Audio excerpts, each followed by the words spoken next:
ইন্নাল্লাহা আশতারা মিনাল মুমিনিনা আনফুসাহুম ওয়া আমওয়ালাহুম বিআন্না লাহুমুল জান্নাহ يقاتلون في سبيل الله فيقتلون ويقتلون صدقت يا ربنا اللهم صل على سيدنا مولانا محمد وعلى آل سيدنا مولانا محمد الحمد لله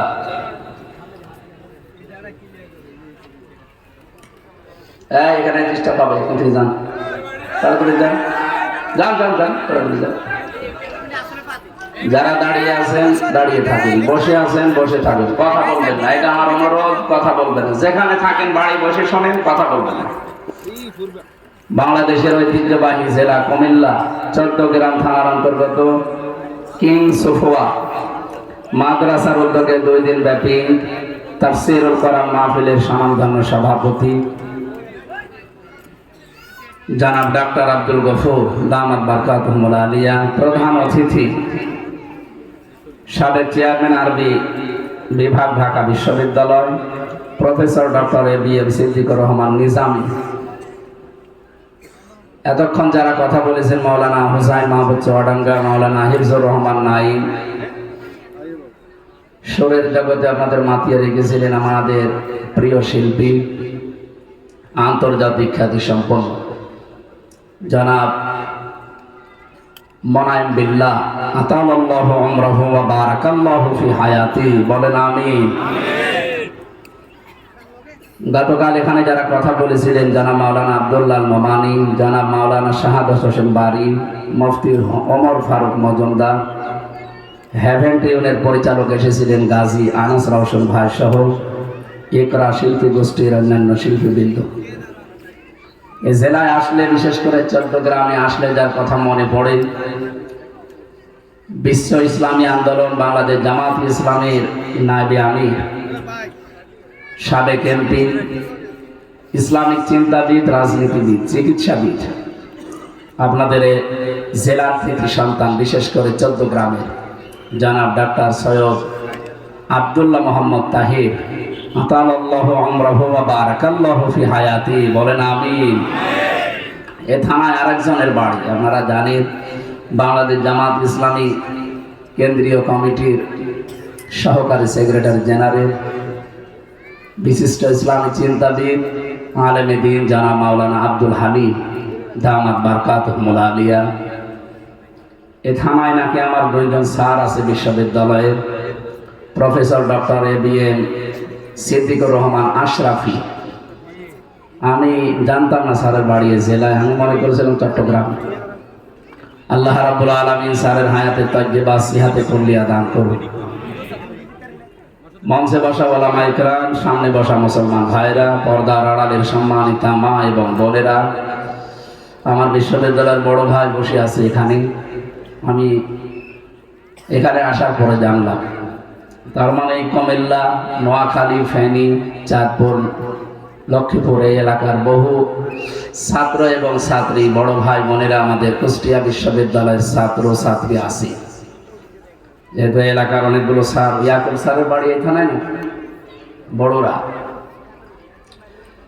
সবাইকে নিয়ে আল্লাহর দরবারে শুকরিয়া জানাচ্ছি, যিনি আমাদেরকে কোরআন শোনার জন্য দিনের বেলা হাজারো কাজ ছিল আমাদের সব বাদ দিয়ে কোরআনে কারিমের জন্য বাড়ি থেকে এসে পর্যন্ত ধৈর্য ধরে বসার তৌফিক দিয়েছেন, বলেন আলহামদুলিল্লাহ।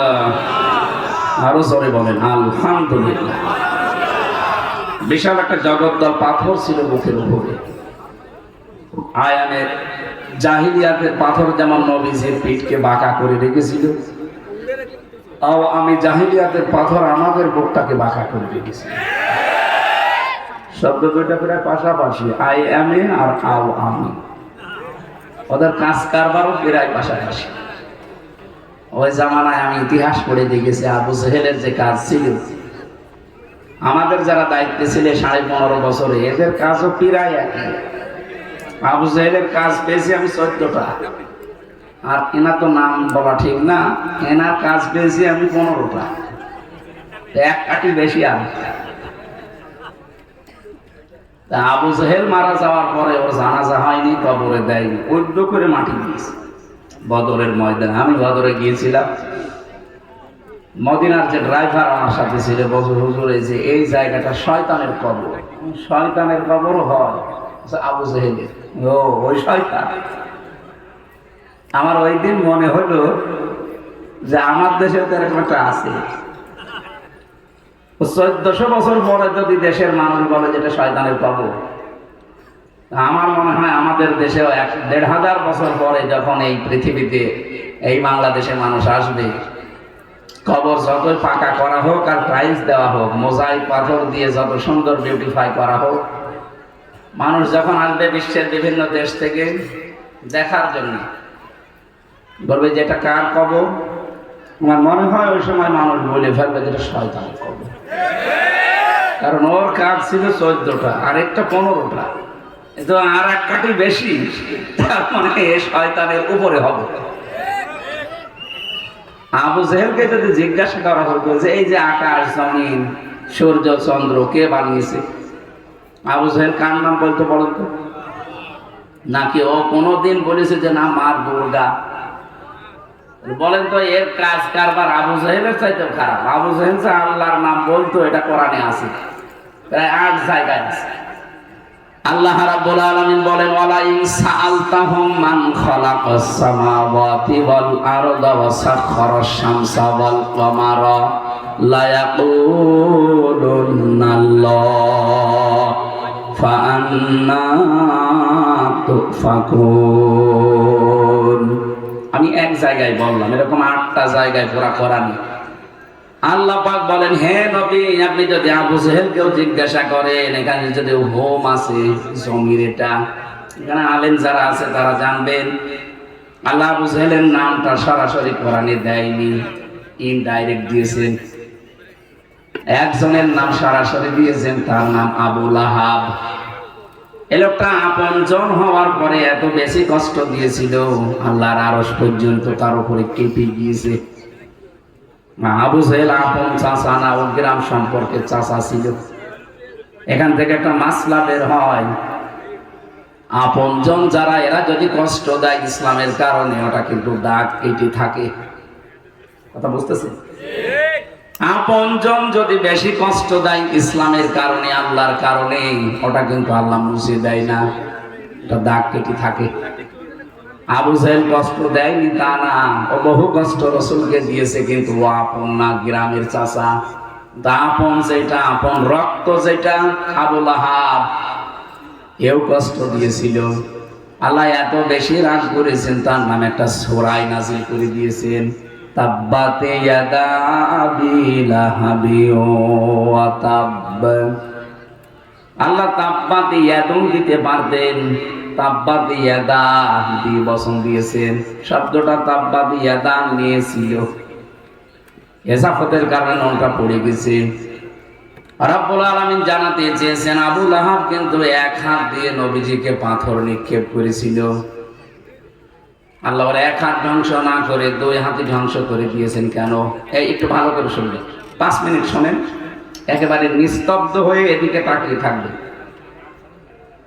আল্লাহ বচন দিয়ে ওর 2 হাত ধ্বংস করে দিয়েছেন এই জন্যে, কারণ আবু লাহাব যখন এক হাত দিয়ে পাথর নিক্ষেপ করে, ওর এই হাত নড়াচড়া করেছিল। কি আপনি এখান থেকে একটা কিছু তুলে এভাবে নিক্ষেপ করেন, দেখেন এই হাত নড়বে।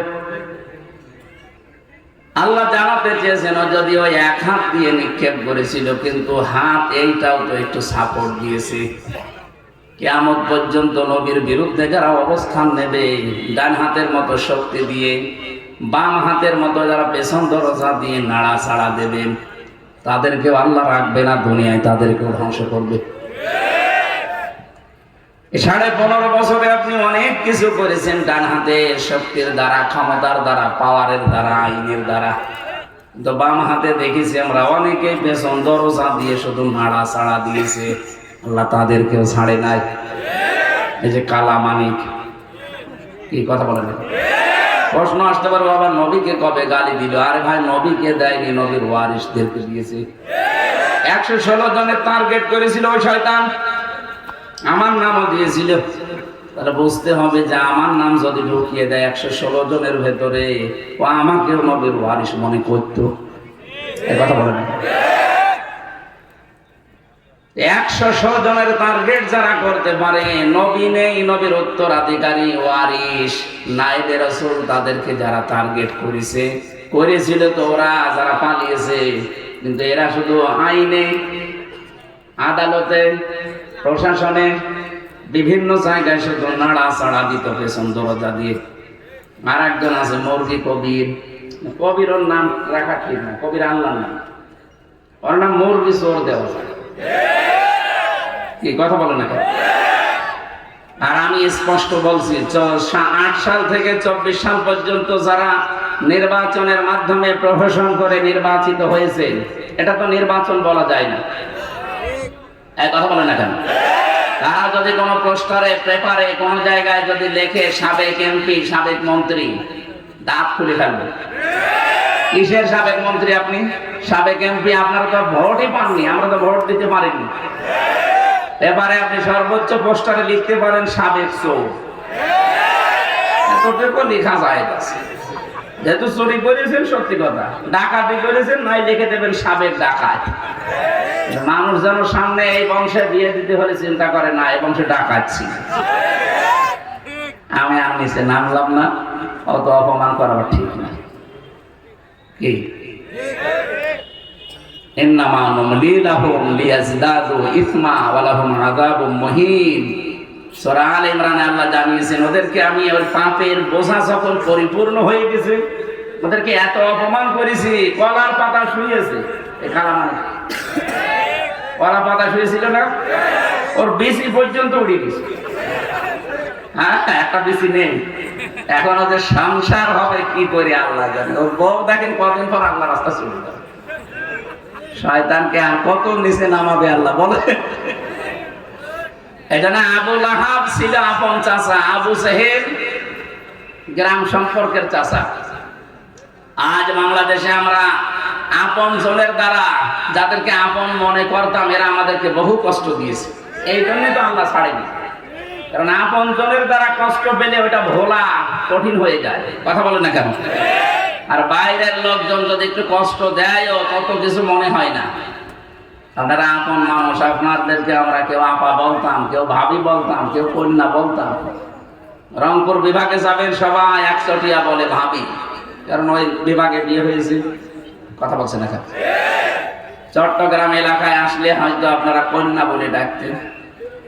কি মানুষ কন্যা লেখা থাকতো না? বিভিন্ন জেলায় গেলে এগুলো দেখা যায়, কেউ কন্যা, কেউ আপা, কেউ ভাবি। এত আপনজন আপনি এত কষ্ট দিতে পারবেন? আলেমদেরকে নিয়ে জেলখানার ভেতরে পর্যন্ত যদি মুসলমান কারারক্ষী, মুসলমান জেলার সুপার দিত না, এমন এমন মানুষকে দিয়েছে ও আল্লাহ বিশ্বাস করে না। দেবদুলা, সুব্রত বালা, চণ্ডী কুমার, কুমার দাস, যা বলছে সবই তো আল্লাহর ওলির নাম। নাম শুনে বোঝা যাচ্ছে না এদের কি আছে ভেতরে।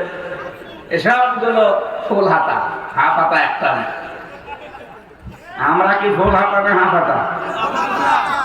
এই যেটা হাঁ করে আছে, আমরা হাফ হাতা না? আর ওরা কি? দেখেন এখন চট্টগ্রামটা, এই যে ফেনীর লাইন যে একটু হালকা জায়গা দেওয়া আছে, তো ওরা এখন একটা নতুন ষড়যন্ত্র করছে যে আমাদের চট্টগ্রাম দিয়ে দেওয়া লাগবে। কি ভাই, আপনি যৌতুক চান কেন? যৌতুক দেব মানে মেয়ে তো পালিয়ে গেছে, যৌতুক কিসে? পালানো মেয়ে তো বিয়েই হয়নি এখনো, যৌতুক কিসে? আর যৌতুক দেব মানে বিয়ে তো আমরা মানি না, কারণ ফুল হাতার সাথে হাফ হাতা বিয়ে হয়। এটা আমি বানালাম। সূরা বাকারা 221 নম্বর আয়াত। আল্লাহ বলেন, ওয়ালা তুনকিহুল মুশরিকিনা হাত্তা ইউমিনু। যতক্ষণ পর্যন্ত মুশরিক পুরুষ মুসলমান না হবে, কোন মুমিনা নারীর জন্য তাকে বিয়ে করা জায়েজ নেই। আমাদের মেয়ে যাই হোক, অন্তত হাজী সাহেব যেহেতু ইমান হালকা পাতলা আছে, কথা বলেন না কেন? এইরকম মেয়েকে আমরা ফুল হাতার সাথে বিয়ে দিতে পারি? সুতরাং এতদিন পর্যন্ত যারা বলেছেন যে আমাদের স্বামী স্ত্রীর সম্পর্ক, এই কথা আমরা মানি না। এ মেয়ে তো পালিয়ে গেছে, ও সাথে আমরা মেনেই নেইনি। কিসের চট্টগ্রাম যৌতুক হিসাবে দেওয়া? সুতরাং যৌতুক যদি চান, যৌতুক দেওয়াও হারাম, নেওয়াও হারাম। এক কথা বলেন না কেন? যৌতুক তো দেবই না। যদি জোর করে নিতে আসেন, আশপাশে যেগুলো আছে ওগুলো কিন্তু দখল করে নেব। বিশেষ করে যে আসাম, উড়িষ্যা, বিহার, সেভেন সিস্টার নিয়ে যে কথা চলছিল, ওটা কিন্তু থাকবে না। এই জন্য সাবধান। আমরা নরম ভাষায় বললাম, মুসলমানরা উত্তেজনা সৃষ্টি করে না। আমাদের ধর্মে আছে লাইকরা। এখানে একটু সমস্যা হচ্ছে, দেখছি কি এবার সমস্যা কি? একটা উঠাও যাবে না, কথা বলা যাবে না। বসে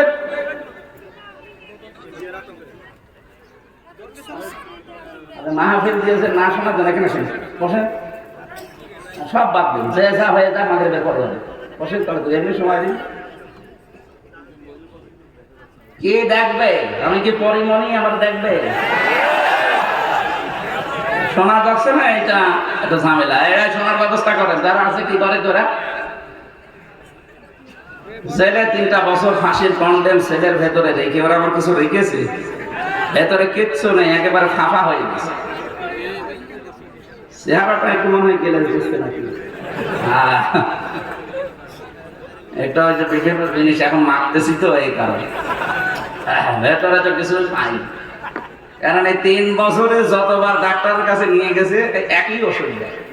যাদের বলে কেউ মাথা ব্যথা যা দেয়, কেউ যদি বলে নোনো ব্যথা, আপনি জিজ্ঞেস করেন যারা জেলে যায়, বিশেষ করে এই কাশিমপুর হাইসি করে দিবে, কোন চিকিৎসা নেই। একটা ডাক্তার 10,000 মানুষ, ও কি করবে? একটা মহিলা ডাক্তার, খুলে বলাও যায় না যে অমুক জায়গায় ব্যথা। আমার পাশে একজন ছিল, সে বেশি বয়স না, তো 20-22 বছর হবে। ওর ওই লজ্জার স্থান খুলে এরকম মোটা হচ্ছে। ও যে বলছে যে ম্যাডাম দেখেন তো, কি দেখবো? এই যে এটা। ম্যাডাম বলছে যে ও জিনিস আমার মোটা হও, তুই যা, ঠিক আছে, কোনো চিকিৎসা নেই, যা। ও এসে বলছে আমি গেলাম ডাক্তারের কাছে, মাথায় মোটা তার কাটা। আমি জিনিসও দেখালাম, কিন্তু আমার ওষুধ দিল না। তোর ওষুধ তো দিয়ে দিয়েছে, তোর আবার কি ওষুধ দেবে? তোর তো চট দেয়নি, তাই তো ভালো। যে একটা মহিলা ডাক্তার, ম্যাডাম অল্প বয়স, 35-40 বছর বয়স হবে, আর এরকম মহিলার কাছে সে তুই একেবারে জিনিসপত্র সব, আমি কি করবো? যা বলি একই ওষুধ দেয়। এই জন্য জিনিস দেখালাম, সে দেখ। আমাদের অবস্থা আসলে যেখানে যায়, হয়তো মাথায় আমার অবস্থা এত খারাপ হয়েছিল 3 বছরে, বলতেও পারি না, চিকিৎসা কঠিন অবস্থায় রেখে রেখে আমাদের বিভিন্ন রোগ হয়ে গেছে শরীরে, অনেক রোগ হয়েছে। এই যে ডায়াবেটিস এখন 19, কমতেছে না। ডাক্তার বলছে রাত 10টার পরে ঘুমিয়ে পড়বো কি করে? আপনারা তোলেন রাত 10টার পরে স্টিমে। এজন্য আগামী থেকে যারা মাহফিল নেবেন, আমার এশার পরে তুলে দেবেন, রাত 9:30 10টায় যেন মাহফিল শেষ হয়ে যায়। সাইদি সাহেবের মতো করা যাবে না। অনেকে বলে হয়তো লোক আসে না, লোক আসে না, আমার লোকের বাপ আসবে। সাইদি সাহেবের লোক আসবে না, আর এই নিয়মও পাল্টাবে। সারা রাত ব্যাপী মাহফিল। কোথায় পেয়েছেন ঘন্টা? এই আজকে একটা আমার নামে দেখলাম পোস্টার ছাপিয়েছে কুমিল্লা, কোন জায়গায় জানেন? আর জোহর থেকে শুরু, রাত সারা রাত ব্যাপী। তারপর আমার করবে মনে হয় রাত 3টার সময় দেবের তারে। ও না, মাহফিলে যাবো না, ও ছাপায় আমি যাবো না। আমি রাত 10টা 10:30 মাহফিল শেষ, এরকম জায়গায় যাবো, তাছাড়া মাহফিলে যাবো। কারণ এই করে আমি মরে যাবো। ডাক্তার আমার বলছে আপনার যে অবস্থা, এই জন্য দেখাশোনার কি করবেন মা বোনেরা, একটু কথাগুলো শোনেন। কিছু গুরুত্বপূর্ণ তথ্য আজকে তেলাওয়াত কিন্তু আয়াত থেকে আমরা নিয়ে যেতে চাই ইনশাআল্লাহ। তারা আপনজনরা কষ্ট দিলে খুব কষ্ট লাগে। আসলে আপনাদেরকে আমরা আপন ভাবতাম, কিন্তু এত কষ্ট দিয়েছেন যে আর ভোলা যাচ্ছে না। বিশেষ করে আলেমদের, অন্যান্য মানুষের মতো যদি জেলে রাখতেন, ও 3 বছর না 10 বছর রাখলেও আমার অসুবিধা ছিল না, কিন্তু 3 বছরে 30 বছরের মতো কষ্ট দিয়েছে। কি করেছিলাম আমি? বলেন, আমি আপনার মেয়ের দিকে কোনোদিন তাকিয়েছি? আর আপনার যে মেয়ে, ও কি তাকানো যায়? ওর দিকে তাকিয়ে আমি করবো কি? ওর যে পাহাড়ি জামাই, ও জামাই পর্যন্ত কন্ট্রোল করতে পারে, শেষ পর্যন্ত বাদ দিয়ে দিয়েছি। আর আমি আমার শরীর চলে না, আমি ওর দিকে তাকাবো না? কিছুই করেছিলাম না। হ্যাঁ, আপনার অবৈধ চেয়ার ছিল, জনগণকে জানাতাম যে চেয়ারটা বৈধ না, এটা অবৈধ চেয়ার। চেয়ার যে অবৈধ ছিল, এটিএম ফতোয়া দেওয়া লাগবে? একটা ঘোড়াকেও জিজ্ঞাসা করেন যে 15.5 বছর নির্বাচন হয়েছে কিনা, ঘোড়াও হাসবে। কি বলেন আপনি? হ্যাঁ, নির্বাচন কিসের? 154 জন হয়ে যায় আগে, দিনের ভোট রাতে হয়ে যায়। কিসের নির্বাচনের কথা বলেন আপনি? অথচ আজ প্রায় 12-13 দিন শুনছে বাইরের দেশে বিভিন্ন জায়গায় উনি এখন সিম্পেথি পাওয়ার জন্য এখানে কি করেন কি? না না, একটা ডিস্টার্ব করলে কথা বলবো। আপনি কি করছেন এখানে? ওইদিকে আর তাকাবেন না, নিজেও শুনছেন, আমার বলতে হতেছেন, আপনি ভুলে যাবেন। মেধা অনেক নষ্ট করে দিয়েছে আসলে, এই জন্য আর মনে থাকে না কেন। আমার ভাইরা, সিম্পেথি পাওয়ার জন্য আজ যারা কথা ছড়াচ্ছেন যে আমরা নির্বাচিত ছিলাম, আমাদেরকে উৎখাত করা হয়েছে, এটা ডাহা মিথ্যা কথা। এই কথাটাতে একেবারে বানোয়াট, মিথ্যা, জলজান্ত মিথ্যা কথা। এটা এদেশের শয়তান পর্যন্ত জানে যে নির্বাচন 15.5 বছরে হয়নি। কথা বলেন না কেন? সুতরাং এই মিথ্যা আমি আশা করবো একটা হাসি মানুষ এটা যেন আর না ছড়ায়। আপনি সত্য কথা বলেন। সত্য কথা বললে যা করেছেন, বিশেষ করে আয়না ঘরটা নিয়ে, আপনার 100 বার ফাঁসি দিলেও আরো 10 বার বাকি থাকবে। কারণ আমি তো অন্তত মিনিটাই ছিলাম, ছোটটা, বড়টার খবর আমি জানি না, শুনেছিলাম। আমার সাথে যারা জেলে ছিল, ওরা কেউ 4 বছর, 5 বছর, 8 বছর ওই ঘরে থেকে তারপরে আমার কাছে শুনেছিলাম যে কি কষ্ট দিয়েছে মানুষকে। মুফতি ফখরুল ভাই ছিল আমার সাথে, বলছিল যে পায়ের ভেতরে এভাবে হাত দিয়ে, নোয়াখালী বাড়ি, পায়ের ভেতরে এইভাবে হাত দিয়ে সামনে লোহার ব্যারিকেডের সাথে আমার হাতে হ্যান্ডকাপ লাগিয়ে দিয়েছে। 2 দিন, 3 দিন, 5 দিন না, বছরের পর বছর 1.5-2 মিনিট সময় দিত টয়লেট করার জন্য। সকালে কটা ছোলা দিয়েছে, তো পচা ছোলা, পারলে খান, না পারলে ফেলে দিন। দুপুরে 1 মণ ভাত দিয়েছে, তাও মাখিয়ে, মনে হচ্ছে কেউ মাখিয়ে দিয়েছে। উনি মাঝে দেখতাম ফাঁসির ওই কন্ডেম সেলের ভেতরে হাত পা ছেড়ে দিয়ে একেবারে সাটপাট হয়ে শুয়ে আছে। আরে ভাই, এইভাবে থাকেন মানে? বলছে হামজা ভাই, এইভাবে থাকি কেন আমি তো জানি, এই যে শুয়ে থাকা এটা যে কত বড় নিয়ামত এখন আমি টের পাচ্ছি। যদিও আমি ফাঁসির কন্ডেম সেলে আছি, তারপরও ভালো আছি ওখানে থাকার চাই। কি করেছে বলেন? আমি 10 দিন ছিলাম মাত্র, তাই আমার পেছনে ব্যথা হয়ে গেছে। ওইভাবে কয় ঘন্টা থাকা যায় বলেন তো? এখনো পর্যন্ত দেখছি অনেকে জালেমের সাফায় যায় যে কি করেছে, ওনারে দেশ থেকে তাড়িয়ে দেওয়া লাগলো। আরে শয়তান, তোমার সাথে তো হয়নি। ওরকম 5 দিন যদি হইতো তখন টের পাইতে যে কি হয়েছে। যার বাবাটা হারিয়ে গেছে, এমিলিয়াস আলী হারিয়ে গেছে, তার ছেলে মেয়ের কাছে জিজ্ঞাসা করেন কি হয়েছে। আমার ভার্সিটির 2টা ছেলে এখনো পর্যন্ত, আজ 9 বছর চলছে, ওয়ালিউল্লাহ মুকাদ্দাস, এখনো পাওয়া যায় না। একটাই ছেলে, ওর বাবার কাছে যাওয়া যায় না, হাওয়া করে কান্নাকাটি করে। আর শয়তান বলে যে কি হয়েছে, ওর ছেলে যদি গুম হয়েছে তো ও টের পেত কি হয়েছে। এটা না আপন ভেবেছিলাম, যা করেছেন এটা আমার মনে হয় আপনি মাপ পাবেন না যতদিন আমাদের কাছে ক্ষমা না চাবেন।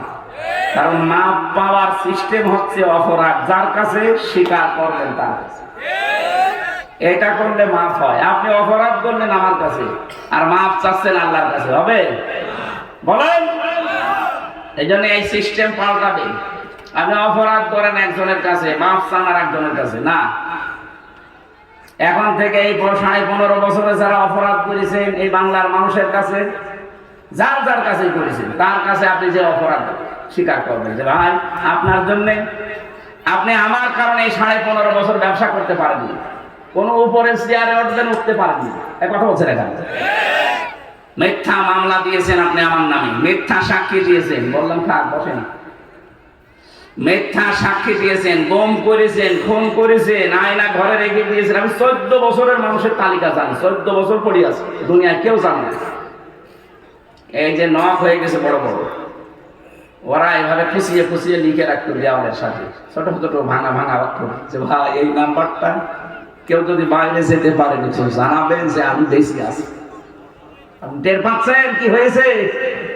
আর এখনো মোবাইলে স্ট্যাটাস দেন যে কি হয়েছে, কি হয়েছে, তোর ডাক পেয়ে কানে নিচে 2টা থাপ্পড় দেওয়া লাগবে শয়তান। জালেমের সাফাইটা এখনো দেখুন।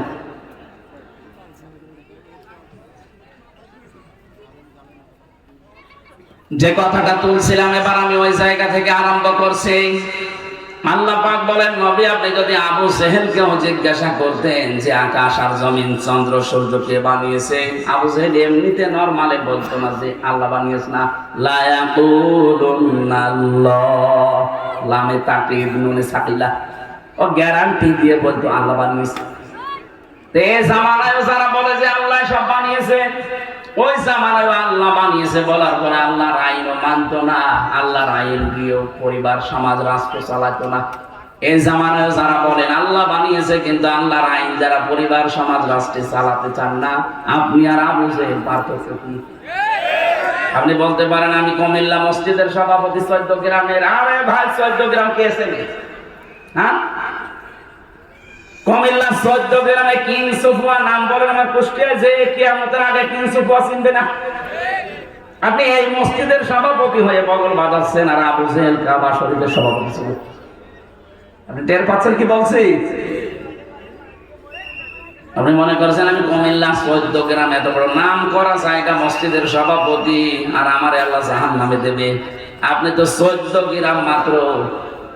আর আবু জেহেল ছিল কাবা শরীফের খোদ সভাপতি। বলেন, এই জায়গায় থাকার পরেও যদি আল্লাহর আইনের বাইরে কাজ করে জাহান্নামে যায়, তা আপনি জান্নাতে যাবেন অনেক আশা করেন?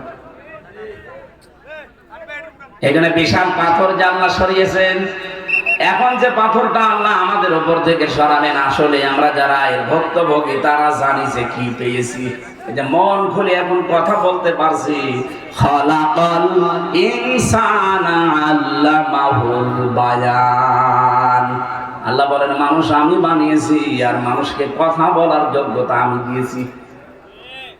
আমি এই বায়ান শব্দটার ব্যাখ্যা পড়তে গিয়ে তাফসিরে, আধুনিক তাফসির দেখেছি, বিজ্ঞান এখন প্রমাণ করছে এই কয়েক ইঞ্চি জায়গা, এখান থেকে এক একটা কথা বের হতে 27টা ধাক্কা লাগে। 27টা স্তর পার হওয়ার পরে একটা কথা তৈরি হয়। আর কোরআন হাদিসের ব্যাখ্যায় জেনেছি প্রত্যেকটা স্তরে এক একজন ফেরেশতা বসে আছে। এর কাছে ওর কাছে ওইভাবে দিতে দিতে 27 নাম্বার জায়গায় এসে এই মুখের গর্ত দিয়ে কথাটা বের হয়। একটা ফেরেশতা যদি দায়িত্ব অবহেলা করে, সিয়ামনেও আপনার কথা বলতে পারবে না, গা গু শব্দ হবে। বুঝেন কি বলছি?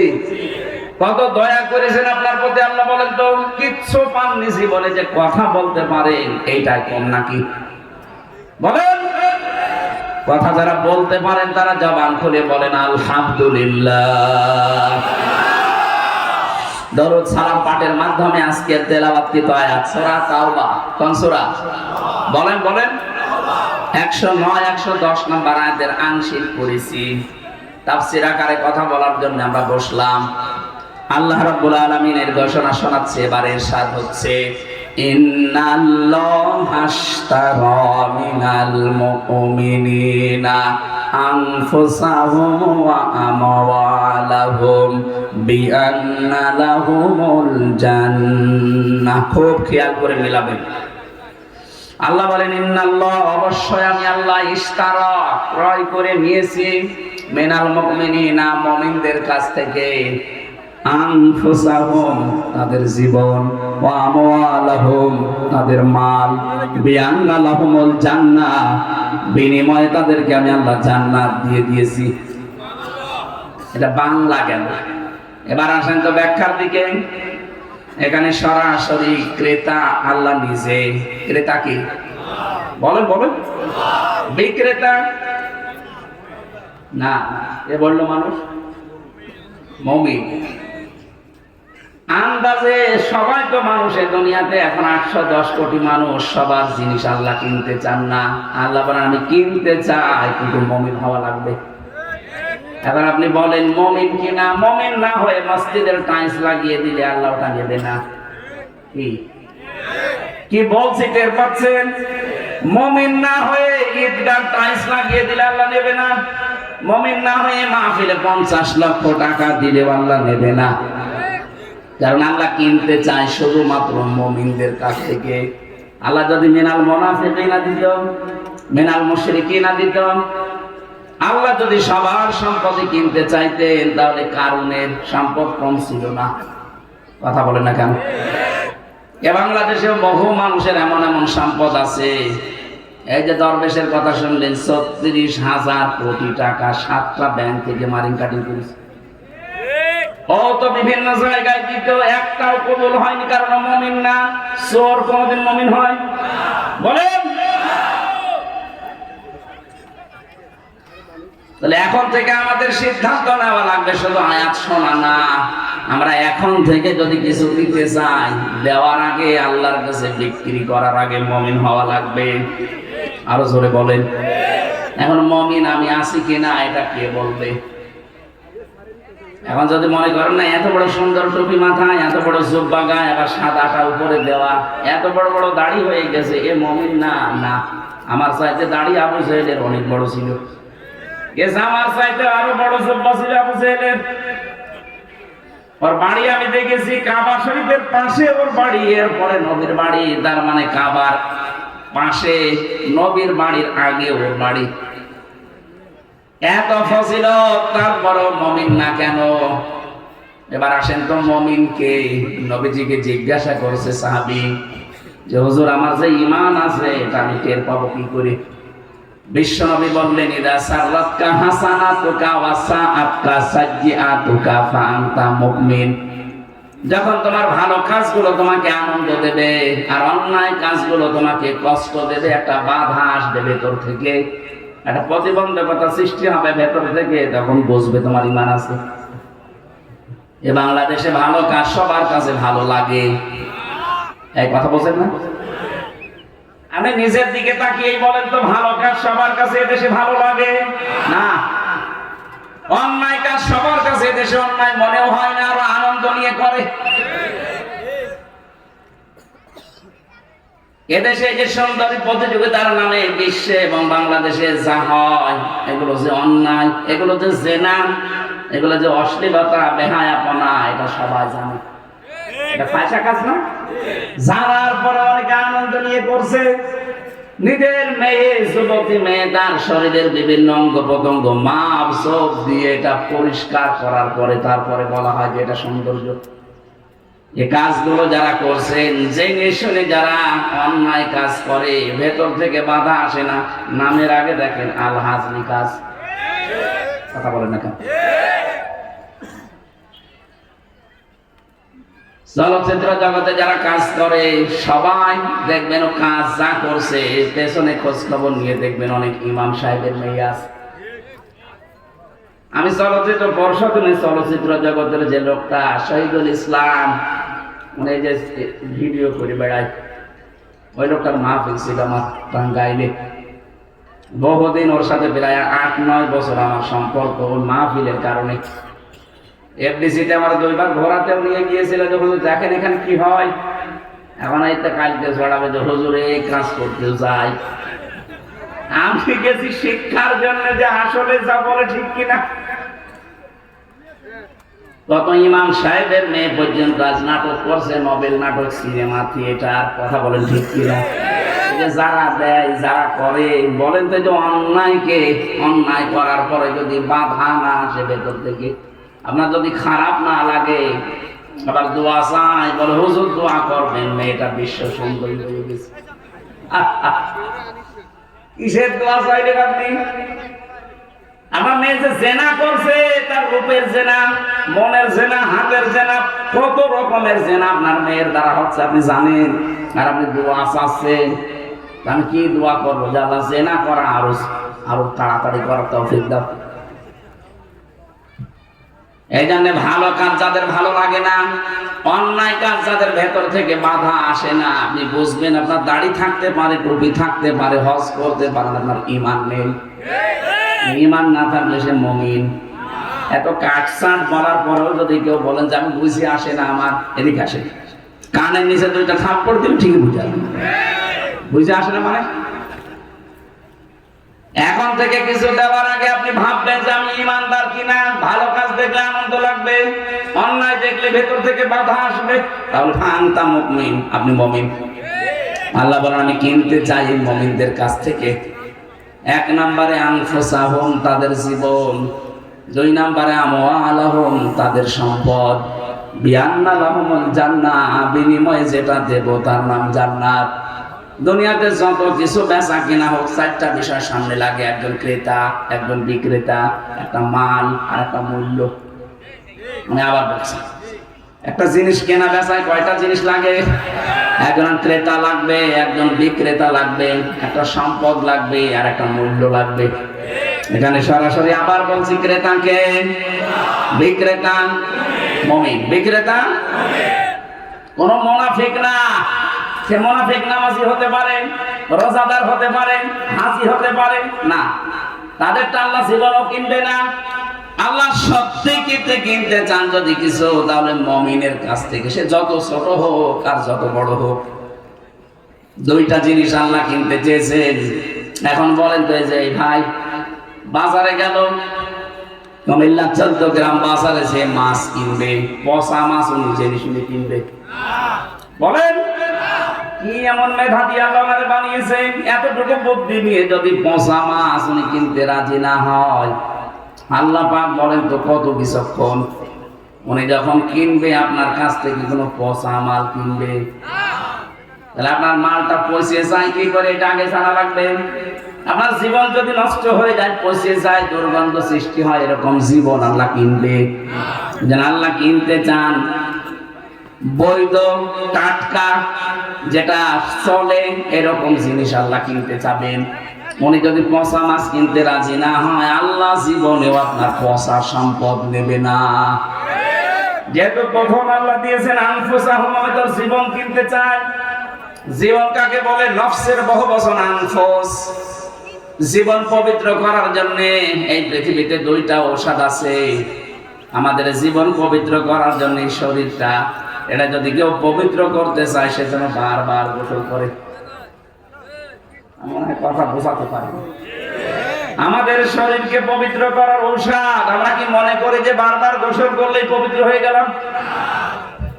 এটা পবিত্র করার জন্য শিরক থেকে, বেদাত থেকে, এই সমস্ত বিষয়গুলো থেকে যদি আপনার বিশ্বাস, আপনার ঈমান, আপনার আকীদা, আপনার শরীর, আপনার পোশাক, আপনার কর্মজীবন যেটা আছে, প্র্যাকটিক্যাল লাইফ, পুরাটা যদি পবিত্র করতে পারেন, আল্লাহ পাক একটা ঘোষণা দিয়েছেন সূরা নাহাল 14 নম্বর পারা 9 নম্বর পৃষ্ঠা 13 নম্বর লাইনের 32 নম্বর আয়াতে আছে, আল্লাযীনা তাতাওয়াফাহুমুল মালাইকাতু তাইয়্যিবিনা ইয়াকুলুনা সালামুন আলাইকুম উদখুলুল জান্নাতা বিমা কুনতুম তা'মালুন। বলেন আল্লাহু আকবার।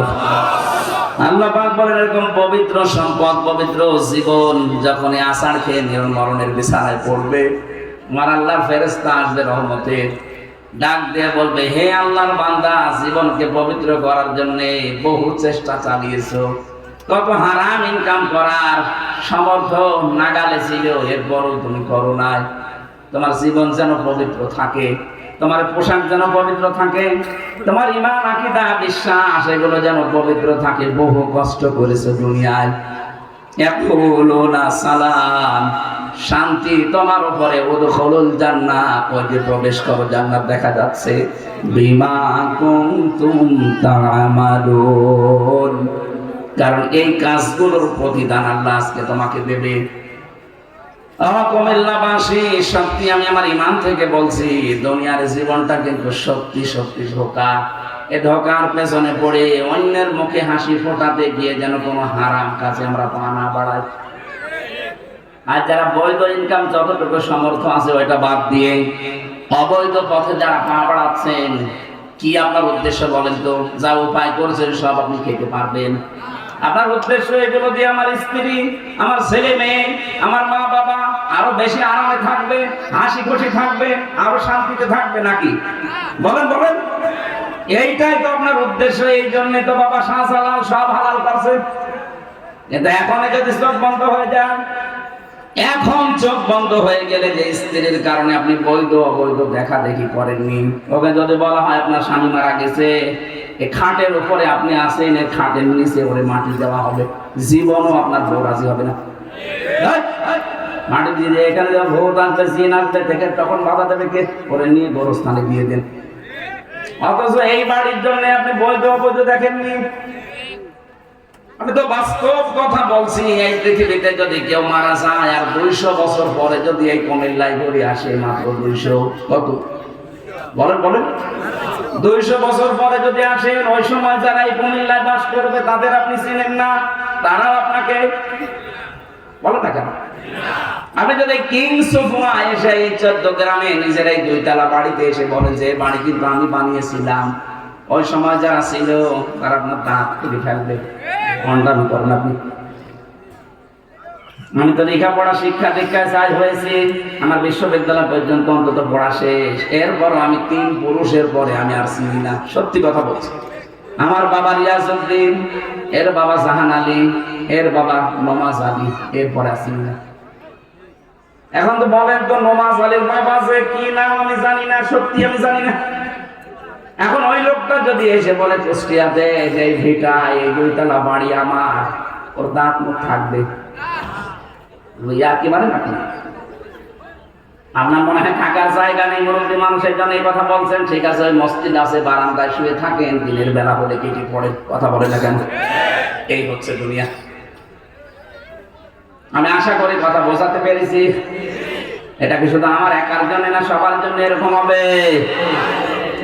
কারো মুখে অবৈধ ভাবে হাসি ফোটাতে অবৈধ পথ বেছে নেবেন না। হ্যাঁ, আপনার এই অবৈধ সম্পদ আপনার ছেলে মেয়ে বউ মা বাবা ভোগ করতে 2 পায়ে খাড়া আছে, কিন্তু একটা অবৈধ কাজ করলে যে গোনা হয়, একটা গোনা আপনার মা বাবা আপনার সন্তান আর নেবে না। এরপরও যদি কারো মাথা না খোলে, আমার মনে হয় কোরআন শরীফ দিয়ে হবে না, বাঁকারি শরীফ লাগবে। আপনি জীবন দিতে চান আল্লাহর জন্য না, সবার জীবন আল্লাহর দরকার নেই। এটা পবিত্র করা লাগবে আগে শিরক থেকে, বেদাত থেকে। আজ হাজারো বেদাত এই কুমিল্লা, বিশেষ করে কুমিল্লা আর এই ব্রাহ্মণবাড়ি, এই 2 জেলায় বাংলাদেশের সবচেয়ে বেদাত বেশি। আল্লাহর ওলি যত সব এই 2 জেলায়। কি জিকিরের নাম নিয়ে এমন এমন শব্দ দিয়ে জিকির করে, ইয়া আলী বাবা, ইয়া আল্লাহ বাবা, ফতে বাবা, ওর দাঁত মুখ খুলে ফেলা যাবে। ইসলামটাকে হাসির পাত্র বানিয়ে ফেলে। আর এরা আসে, এদেরকে তালে তালে নাচে। পৃথিবীতে 3টা গোনা যারা করবে তাদের শাস্তি আল্লাহ ডবল দেবে। এখানে ভার্সিটি পড়া লোক আছে, জিজ্ঞাসা করেন যারা 3টি গোনা দুনিয়ায় করবে, প্রত্যেকটার শাস্তি ডবল হবে। সূরা ফুরকান 68 নম্বর আয়াত। তার প্রথমটা এই কুমিল্লা চলে, ওয়াল্লাযীনা লা ইয়াদউনা মা'আল্লাহি ইলাহান আখারা, যারা আল্লাহকে ডাকে পাশাপাশি অন্য কাউকে জুড়ে দেয়, তাদের শাস্তি হবে ডবল। আর এটা এই পাশের জেলার, এই জেলায় বেশি হয়। আমি সারা বাংলাদেশের কম বেশি প্রায় জেলায় গেছি, না অন্য জেলায় এই সমস্ত নেই। সুন্নিয়তের নাম নিয়ে শয়তানগুলো আন্দাজে জিকির বানিয়েছে, কে আল্লাহ বাবা, ফতে বাবা। আমার মনে হয় ওরে আর বাংলা বললাম না, কি আরম্ভ করেছে বলেন তো? আর ঢুকতে দেন কোন কারণে? সমস্ত শয়তানগুলো জোতা দিয়ে পিটাবে, কারণ নিজেরা জাহান্নামে যাচ্ছে, আপনাকে নিয়ে যাচ্ছে। কথা ভুল বললে এটা থেকে যেত না। মা'আল্লাহি ইলাহান আখার, হ্যাঁ মা'আল্লাহ, আল্লাহর সাথে অন্য কাউকে যারা ডাকে, কোথায় পেয়েছেন? এই আল্লাহ বাবা, ফতে বাবা বলেন আপনি? কোন দলিল আছে আপনার কাছে যেখানে রাসূলের নামে জিকির করা যায়? আছে? রাসূলের নামে দরুদ। আর শয়তানরা আন্দাজে আবেগ নিয়ে, ধোঁকা দিয়ে বোকা বানিয়ে মানুষকে আন্দাজে জিকির করায়, নিজেরা তো যাচ্ছে জাহান্নামে, আর মানুষকে ডাক দিয়ে নিয়ে যাচ্ছে। কেউ রাজি হবে না এরকম উল্টাপাল্টা কাজে। বিশেষ করে কুমিল্লা তো রাজি হওয়ার কথাই না। বাংলাদেশে সবচেয়ে আলেমও বেশি, এখানে বেদাতও বেশি চলছে। এই সমস্ত আলেমগুলো যদি সতর্ক না হয় যে বেদাত ভরে যাবে, তখন আপনারা কোন ঠাসা হয়ে পড়বে। এই জন্য সতর্ক হওয়ার সময় এখন। আল্লাহ যেহেতু পাথর সরিয়ে দিয়েছে, এখনই সতর্ক হওয়ার সময়। কোন বেদাতপন্থী যারা ইসলামের বাইরে কোন কাজ করে তারা যেন এই জেলায় ঢুকতে না পারে। যারা আসবে বলবেন কোরআন শরীফ হাতে নিন, এক একটা শব্দের 8টা 10টা 15 20টা করে অর্থ বের করে তাফসীরের নাম বলে বলে আমাদেরকে শোনা। ওই কোন বাবা কি করেছে, কোন দাদা কোন গাঁজা খেয়েছে, ও কথা শোনার জন্য আমরা বলতে পারবেন না। দেখেন 5-7টা বলেন, এমনি যার ভণ্ড আছে এমনি আর আপনি বলবেন না, ওখানে গিয়ে সমস্যা আছে। কারণ ওর পেটে বম মারলেও কোরআন শরীফ শুদ্ধ করে পড়তে পারবে। 2 নম্বরে ওয়াল্লাযীনা লা ইয়াদউনা মা'আল্লাহি ইলাহান আখারা ওয়া লা ইয়াকতুলুনা আন-নাফসাল্লাতী হারামাল্লাহু ইল্লা বিল হক। আল্লাহ পাক বলেন, যারা অন্যায় ভাবে মানুষ হত্যা করে এই মানুষগুলোর শাস্তি ডবল হবে। 2024 সালের 5 আগস্টের আগ পর্যন্ত আপনি হিসাব করেন, সরকারি জরিপ 2732 জন মানুষ আপনি হত্যা করেছেন। 2780 জন মানুষ এখন হাসপাতালে কাতরাচ্ছে। কারো হাত নেই, পা নেই, কারো চোখ নেই, কারো অন্ডকোষ উড়ে গেছে। আমি নিজে দেখে এসেছি কুষ্টিয়ায়, আমার সামনে 16 জন মারা গেছে। এই মানুষগুলোকে মারার কোন দলিল আছে আপনার কাছে বলেন? আপনার নিজের অবৈধ ক্ষমতা টিকাতে আপনি কাজ করলেন। শুধু এতটুকুই তো শেষ করেন। এর আগে বিডিআর মেরেছেন, কতগুলো বিডিআর, প্রায় 900 বিডিআর আমার সাথে 3 বছর জেলে। তারা আছে কেউ 13 বছর, কেউ 14 বছর। আপনি মানুষ। আমার তো মনে হয় কিয়ামতের দিন আল্লাহ যদি এই 14-18 কোটি মানুষ আপনাকে মাফ করে দেয়, ব্যারিস্টার আর মানের বউ মাফ করবে না। আর আমার আজমির বউ তো চলে গেছে, কি করবে? আর বেচার প্রায় 9-10 বছর পড়ে আছে। স্বামী বেঁচে থাকবে না, আশা থাকা যায়। ও আছে কি না তাও জানে না। এই গমটা যে কত বড় অপরাধ, এর মনে হয় কোনো মাফ নেই। এই গম আপনি মেরে ফেলে বলেন তো মেরে ফেলছে। আপনি তো জানেও না যে ওর স্বামী জানে না, ওর ছেলে মেয়ে জানে না, মা বাবা জানে না, ওর আত্মীয় স্বজন কেউ জানে না যে ও বেঁচে আছে কিনা। হঠাৎ 10 বছর পরে আপনি বের করে দিচ্ছেন। এই যে ওর দাড়ি চুল গোপ মনে হচ্ছে জঙ্গল থেকে বেরিয়ে আসতেছে। তাহলে ও লোকটা কি কষ্টে ছিল বলেন? আমার তো মাঝে মাঝে ওই মাটির নিচে আমি ছিলাম, দেখেছি, একটু দেখা হতো। এদের যে দুঃখ, এদের যে কষ্ট দেয়, আর যারা দায়িত্বে থাকে ওখানে, ওগুলো মানুষ নাকি ওরা? এই যে 8 ঘন্টা পর পর ডিউটি পাল্টাতো, এরা তো বাইরে আসতো ঠিক। আমরা না দুনিয়া সম্পর্কে কিছু জানি না। তো ওরা তো বাইরে এসেছে, বাইরে এসে ওর স্বামী স্ত্রীর ব্যবহার হয়েছে, সন্তানদের সাথে কথা বলেছে। তো কিভাবে ওরা দুনিয়ায় মানুষের সাথে চলাফেরা করতে? ওদের বিবেক কি একেবারে মানে মরে গিয়েছে নাকি? এরকম কঠিন অবস্থা আপনি দেখে আসার পরেও আপনার বিবেকে কাজ করে না। কি আজ আসে না কেন? আমার এখন করলে 35 আছে। আমি তো কালকেও নামাজ পড়লাম 35-এ। ও তাহলে তো আসরের নামাজ আরো আগে পড়তে পারছি। নামাজ তো এখনো সময় লাগবে, আধা ঘন্টা 1 ঘন্টা। ফরজ নামাজ বাদ দিয়ে মডেন পড়ে, এটা আমিলি হয়ে গেছে। নামাজ এখানে পড়লাম, এসার পরে আমার আলোচনা আছে না। আমি তো মেশিন, এটা শেষ করে বসা লাগবে না। আপনারা আগে করলেন না, আমি সে জোহরের নামাজের সময় এসে বসে আছে। আপনারা কি গন্ডামি করেন না সাথে? আগে থেকে না তুলে নামাজের পরে তুলে দিতে পারছে। মানুষ থাকে না, মাইক তো মারতো। আরে মাঠের খানায় নেই। আর রাতের বেলায় নিতে পারতেন, আমার আসরের এসার পরে তুলে দিতেন, একেবারে রাত 10টা 10:30 পর্যন্ত চালাতেন। এইভাবে তো হয় না। আমি তো নিজে অসুস্থ, এরপর আবার আরেকটা আছে, এরপর আবার আরেকটা আছে, হয় না, এভাবে পারবো না ভাই। আমি মনে করছি 35, আমি তো আমি আল্লাহ এভাবে ভাঙা মাহফিল হয়। আবার